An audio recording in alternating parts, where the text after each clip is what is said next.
The next item is multi-year projections, presentation from our fiscal finance director, Dora Sue.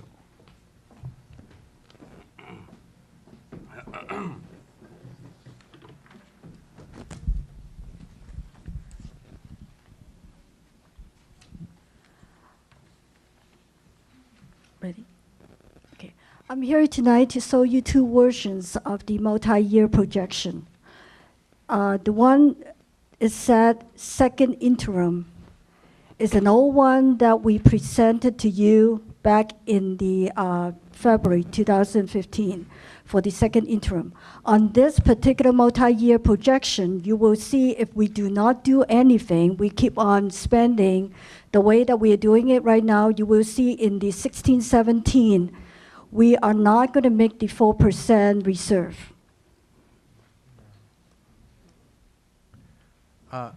Do you have a document to project on the screen? I don't know, because we're not seeing it if you do. Oh, Lisa, do we have the multi-year on the projector? No, we don't. She Okay. makes copies. Okay. All right. Okay. Are there hard copies for members in the audience? All right. All right. Go. Continue? Yeah. Okay. Continue, Dora. All right, the second multi-year projection is what's new. And it's based on the savings in order to make the 4% reserve. And you can see the ones that highlighted in green are the changes that we make in order to make the 4% reserve. But again, overall, you can see clearly on the multi-year projection for this new one, are we still in a healthy fiscal position? The answer is no. Even though we make the 4% reserve, you can see we are still in deficit spending in 15-16 and 16-17. All right, Ms. Suso, just to translate for folks who don't have paper in front of them, the current 14-15 second interim budget is showing a $663,000 deficit for 14-15, right?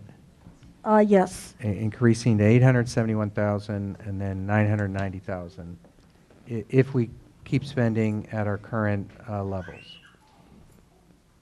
$990,000 by 2016-17. That's right. If we do not do anything and keep on spending what we are doing, in 16-17 we'll be in negative 990,000. That's correct. Yeah, because we won't have the minimum 4% reserves that the state requires us to have in order to remain solvent. And That's right. and then you've proposed an alternative multi-year projection which has some savings built into it, which show next year a $635,000 deficit instead of an $870,000, so about $235,000 or so difference. That's right. And that same savings it carries on into 16-17. So we're on $750,000 instead of $990,000 in 16-17. And with right. those changes, we would get a positive, what's known as a positive certification from the state. We will get a positive certification because we are making the 4% minimum reserve. Yeah. Okay. So the basic message, if I may, is that we have to do something if we're going to make the reserve. That's right. Okay. Yeah. But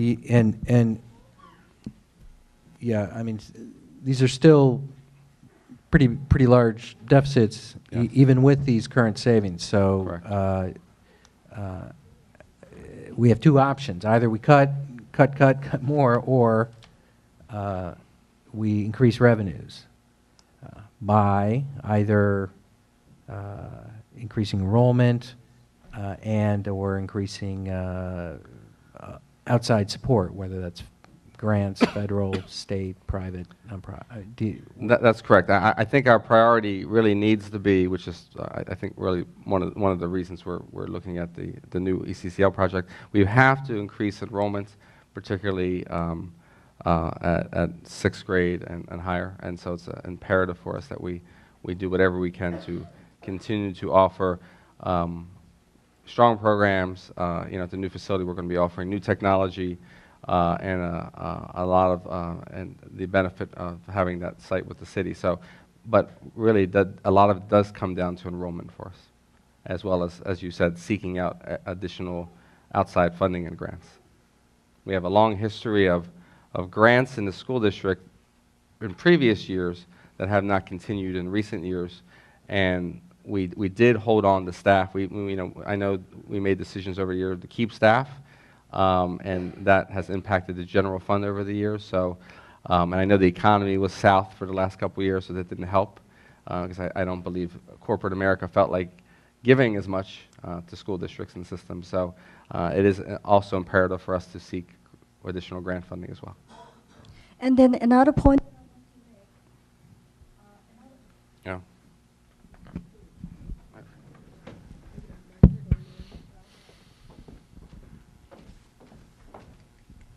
Another point that I want to make is even we meet the 4% in 15-16 and 16-17, 4% reserve is even less than 1 month of our payroll.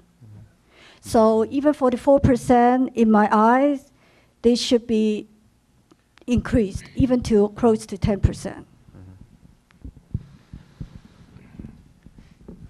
Okay. Other board member comments or questions on this item? Again, I look at the dollar amounts, and we're looking at cuts of upwards of 100,000, if I'm reading this correctly.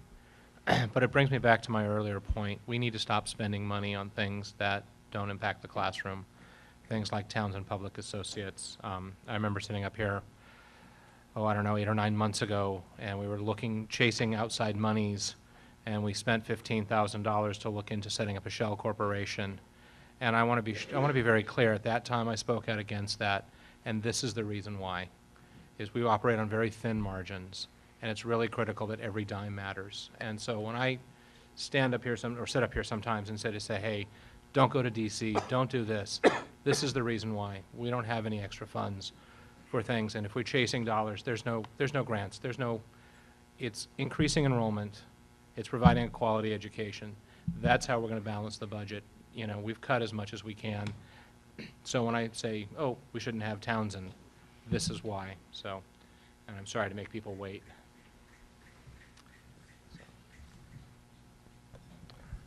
Well, I think, from the second interim, and you're telling us that we were looking from in terms of a qualified position and having to do a third interim, it definitely, thank you, definitely is quite alarming just in general. I mean, it seems like we have more than even any changes in terms of the model that has been presented is still not enough cuts. And so even any small, we literally have to do a sweep of everything in order to figure out what is the best move forward. So it is definitely an ADA, I think we had you provided a summary in terms of enrollment a few months back, and I think that's the issue.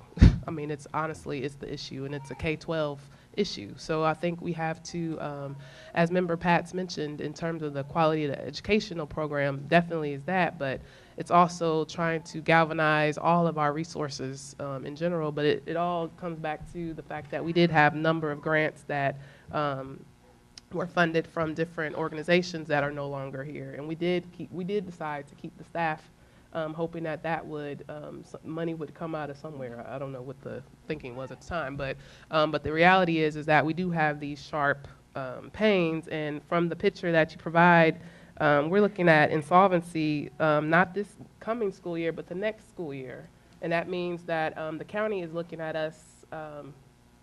In June, July 1st, when we are bringing the budgets, unless we do something. So I'm hoping that, with I think with the direction from the board, even tonight, that's something that can be brought forward to the board. We just don't have the time to consider too many options because, you know, I've seen this before on the other side, being a participant, and I'm sure many residents who are here this evening have seen the district be in receivership. It's not a place that is healthy for staff. It's definitely not a place healthy for staff, and it's definitely not a place for students. So whatever decisions that have to be made will be tough ones, but they have to be made. So we And have to have just, some options. and just to let you know, the upcoming timeline, because of our qualified certification in the second interim, we are required to do a mandatory third interim. And the cutoff is April 30th, and to be presented to the board in the month of May, because it technically supposed to be done to the county office before June 1st. So next month, I will be doing a third interim presentation with more accurate information being changed. It's going to change. For example, it's the P2 attendance data. The staff are working on the P2 attendance this week, as it's due to the county at the end of tomorrow. So we will have a better figure on actually what's going on with the enrollment. How are we doing? Are we better or are we worse? So by the end of this week, we will know.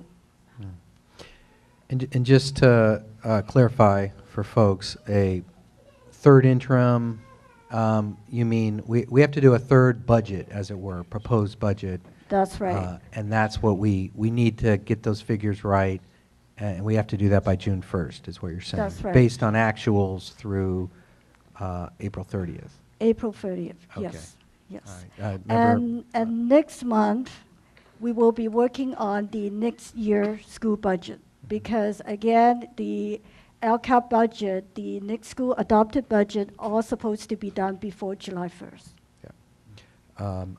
I did have a meeting yesterday at the Department of Finance for my day job, not for district stuff, but there will be more money than there currently, the January budget in the May revise. The California economy has done well enough, so there will be some more money, but it's not going to be enough to deal with all of this. Member Merriam? Yes, question pertaining to the number, as you're speaking of the ADA or enrollment numbers, what are these, the budget figures based off of as far as the enrollment number, just an aggregate total? Right now, for the two versions that you're looking at tonight, they are still based on the enrollment number that presented at the second interim. Do you recall what that was? 795 is the enrollment number. And that's set by the no, state, not by us, right? 687 or That's something. the 88, but Oh. the enrollment is 795. 795. Oh, okay. So the difference is we may have 795 students who But say the- they're going here, but they miss days. et That's cetera. right. So ADA is the That's actual right. days, and we only get paid for the actual days That's they right. come. Okay. And just to let you know, the third interim going to be presented next month is going to be based on the actual P2 attendance. And P2 is that's the February 15th or that's as of a certain date. I P2. believe it's the end of March, but I'm Okay, not all right. 100% sure. Okay. This is just a discussion item. Is there any other board comments before we open it up for public comment on this item? Okay, thank you, Ms. Sue. Any public comment on this item?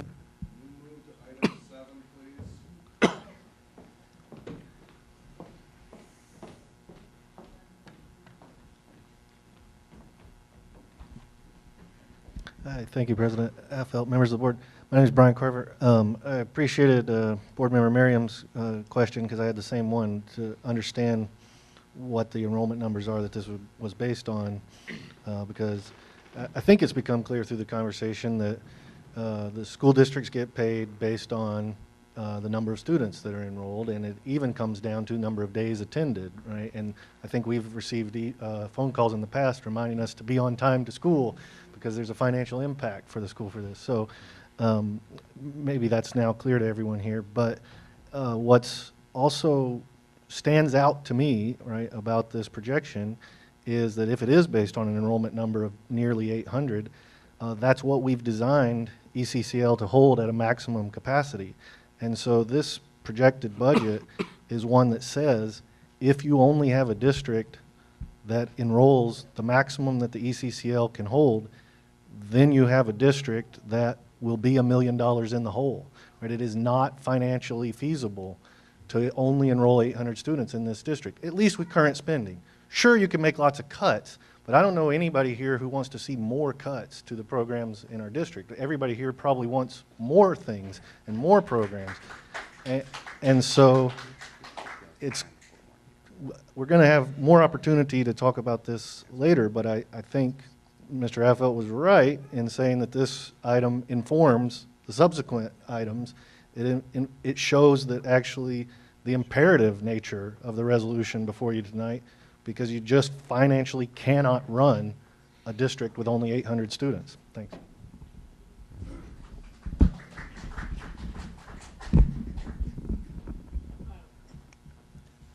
Just to respond to that, the enrollment, I don't think it's 795. I mean, we should get that. The high school is about 187. I don't know, the superintendent knows the numbers. But we have capacity for 220 or something, for example, at ECCL. Yeah, we're going to have we're going to have plenty of room for additional students. That's correct. It's particularly at the secondary level. Mr. Baker, I don't recall the number offhand for capacity for EC. Do you know roughly? Okay. I'll have to double check and bring it back to the board. All right. It's a important point, Mr. Carver, obviously. It's an important point, so we should get that. I'm sorry, sir, did you? Okay. Do we have any other public comment on this item? Okay. The next item is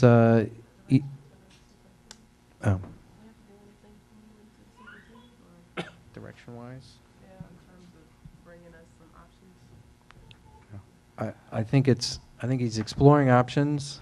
Obviously, we need options that are going to give us a positive certification. Okay. I will, first. under your direction, I will be bringing recommendations to our next board meeting to determine how we can effectuate these changes. Okay. Thank you. Mr. Baker, we're on to item 3, the ECCL update. Yes. Okay. Is it?